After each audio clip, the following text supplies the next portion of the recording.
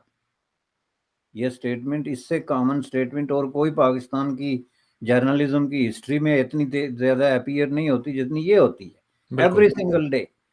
تو اس کے پیچھے کون ہے؟ آپ اگر اخبارات کو پابند کر سکتے ہیں کہ وہ ایک حرف لکھنے سے پہلے 100 دفعہ غور کریں اور آپ سے پوچھ کے لکھیں تو یہ سٹیٹمنٹ آپ کو نظر نہیں آتی۔ آپ یہ ایک پورا جناب فراڈ ہے، سیدھا سیدھا فراڈ ہے۔ اس میں کسی کو جو ہے نمبر دینے کی اور کریڈٹ دینے کی ضرورت نہیں ہے۔ اس میں اگر باجوہ صاحب نے کو امن چاہیے تو پاکستان میں فوج سے زیادہ طاقتور کوئی ادارہ نہیں ہے، اور ابھی تک پاکستان میں کوئی ایسی قوت موجود نہیں ہے جو فوج کی خواہشات کو اور ان کے ڈاکٹرائنز کو اور ان کی گائیڈ لائن کو اگنور کر سکے۔ تو امن کے لیے پھر بات کرو، لیکن امن کے لیے جو بات آپ کر رہے ہیں وہ وہی جناب جو ہے نو من گھی اور رادھا ناچے والی بات ہے، تو وہ تو ذرا چل نہیں سکتی۔ بالکل ٹھیک کہہ رہے ہیں آپ بشانی صاحب۔ جب بھی اس طرح کی کوئی سٹیٹمنٹ آتی ہے تو